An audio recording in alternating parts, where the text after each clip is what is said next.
अब next topic है हमारे पास diversity in the digestive structures. Vertebrate के डाइजेस्टिव स्ट्रक्चर्स में कितनी ज्यादा डाइवर्सिटी पाई जाती है।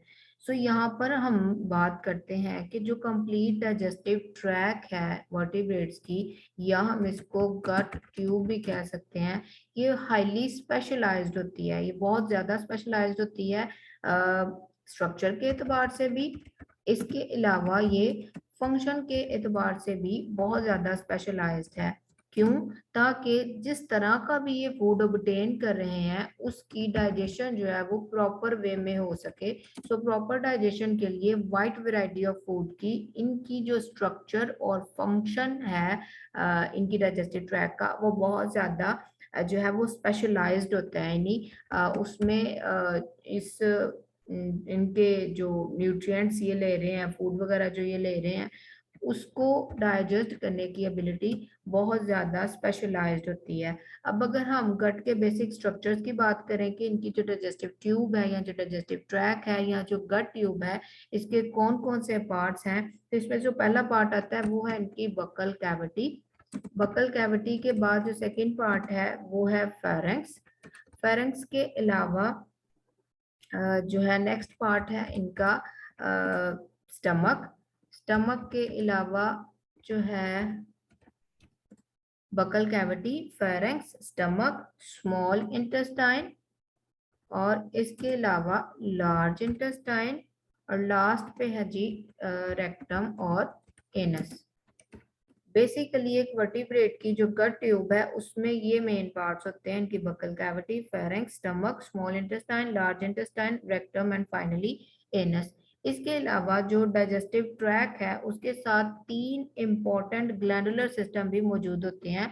ग्लैंडुलर सिस्टम यानी ग्लैंड प्रोड्यूस सॉरी जो हार्मोन प्रोड्यूस करते हैं ऑर्गन्स जिनको हम ग्लैंड्स बोलते हैं, तो वो मिलके बना देते हैं ग्लैंडुलर सिस्टम। तो डाइजेस्टिव सिस्टम के साथ ग्लैंडुलर सिस्टम भी ऑपरेट करता है ताकि जो फूड की डाइजेशन है वो आसानी से हो सके। अब वो ग्लैंडुलर सिस्टम तीन कौन कौन से हैं, उनमें से पहला है सलाइवरी ग्लैंड्स, दूसरे हैं दूसरा जो पार्ट है वो है लिवर और गाल ब्लैडर और बाइल डक्ट। ठीक है, लिवर, गाल ब्लैडर और बाइल डक्ट ये सेकंड पार्ट हो गया। स्लाइवरी ग्लैंड जो है वो फर्स्ट है ग्लैंडुलर सिस्टम, और जो थर्ड ग्लैंडुलर सिस्टम है वो है पेंक्रियाज प्लस पेंक्रियाटिक डक्ट। ठीक है, पहले डाइजेस्टिव ट्रैक के पार्ट्स की बात की और इनके साथ एसोसिएटेड होते हैं तीन ग्लैंडुलर सिस्टम जिसमें स्लाइवरी ग्लैंड है, सेकंड लिवर और गाल ब्लैडर और बाइल डक्ट, और थर्डली पेंक्रियाज और पेंक्रियाटिक डक्ट। अब ज्यादातर जो वर्टिब्रेट्स हैं वो अपना ज्यादा टाइम स्पेंड करते हैं फीडिंग में। जो फूड गैदर करना जिसको आप कह सकते हैं, तो इनका जो फीडिंग है वो यूनिवर्सल पास टाइम है।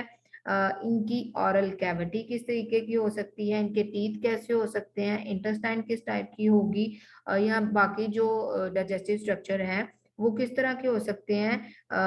बेसिकली ये तमाम पार्ट्स वो तमाम तरीकाकार बताते हैं जिस तरीके से जो एनिमल है वो फूड को गैदर करता है, यानी फूड वो किस तरीके से हासिल कर रहा है और किस टाइप की वो फूड जो है वो ऑब्टेन कर रहा है, यानी टाइप ऑफ फूड और फूड गैदरिंग का तरीकाकार। एंड देन फाइनली वो कौन सा तरीका है जिससे कि वो फूड डाइजेस्ट हो रही है। तो ये जो तमाम चीजें हैं ये डिस्क्राइब करती हैं कि इनका जो डाइजेस्टिव सिस्टम है वो कैसे ऑपरेट करेगा। अब जो हमने डाइजेस्टिव स्ट्रक्चर्स की बात की जिसमें हमने कहा कि बहुत ज्यादा वैरायटी पाई जाती है, उनको हम स्टेप बाय स्टेप एक एक करके पढ़ेंगे। उसमें जो सबसे पहला स्ट्रक्चर है वो है जी टंग का, यानी कि जुबान।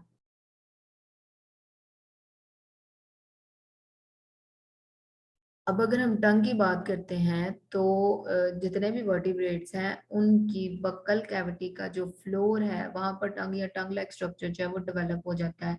कल हमने लैम्प्रे का जिक्र किया था कि इसके माउथ में एक की सराउंडिंग में एक फनल शेप स्ट्रक्चर होता है जिसमें जो है वो 200 के करीब टीथ्स होते हैं, और इसकी जो टंग है उसके ऊपर भी जो है वो टीथ मौजूद होते हैं। इसकी जो टंग है वो प्रोट्रूसिबल यानी बाहर की तरफ आ जाती है, ताकि जो है वो अपने प्रे को, जो भी होगा उसका, वो फिश है या कोई दूसरा प्रे है उसका, उसके फ्लैश को वो आसानी से कैप्चर कर सके। इसकी टंग के ऊपर जो टीथ मौजूद होते हैं वो इन हॉर्नी टीथ को यूटिलाइज करते हुए अपने प्रे के फ्लैश को अच्छे तरीके से रैस्प कर लेती है, जकड़ लेती है, देन उसके ऊपर फीडिंग कर लेती है। उसके बाद अगर हम बात करते हैं फिशेस की, तो फिशेस की जो टंग है उसके ऊपर भी टीथ मौजूद होते हैं ताकि वो अपने प्रे को होल्ड कर सके, पकड़ सके, लेकिन ये जो टंग है वो मस्कुलर टाइप की नहीं होती। टेट्रापोड्स की अगर हम बात करते हैं, टेट्रापोड्स यानी 4 पैरों वाले जो जानवर होते हैं, वो जो टंग रखते हैं वो मूवेबल होती है। फूड को गैदर करने के लिए उनकी टंग जो है वो मूव करती है।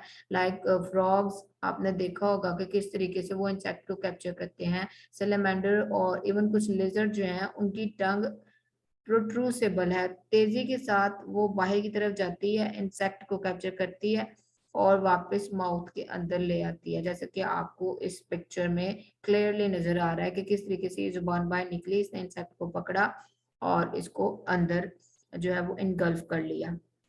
उसके बाद अगर बात की जाए वुड पैकर की, तो जो वुड पैकर है इसकी भी टंग जो है वो लॉन्ग होती है और स्पाइनी होती है, ताकि ये इंसेक्ट को आसानी से ग्रैब कर सके, पकड़ सके। सो फूड गैदरिंग के लिए इसके पास भी जो टंग है वो लॉन्ग और स्पाइनी है।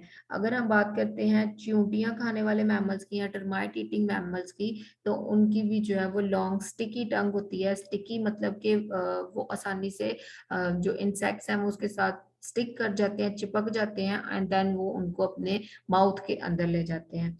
उसके बाद आपने देखा होगा कैट को, उसकी टंग को अगर आपने क्लोजली ऑब्जर्व किया हो, या बाकी भी जो कार्निवर्स हैं उनकी टंग के ऊपर जो है वो स्पाइनी पैपिला मौजूद होते हैं, जो उनको हेल्प आउट करते हैं हड्डियों से, जो गोश्त है, शिकार की हड्डियों का जो गोश्त है उसको रैस्प करने में, उसको पकड़ने में, या उसको मतलब वहां से स्लफ ऑफ करके अपनी बॉडी के अंदर या माउथ के अंदर ले जाने के लिए उन स्पाइनी पैपिला को वो यूज करते हैं, जो कि उनकी टंग के ऊपर मौजूद होते हैं। सो यहाँ पर पोर्शन हमने कवर किया टंग का, जो कि एक स्पेशलाइज्ड माउथ पार्ट है, और ये मुख्तलिफ एनिमल्स को हेल्प आउट करता है कि वो किस तरीके से अपना जो शिकार है उसको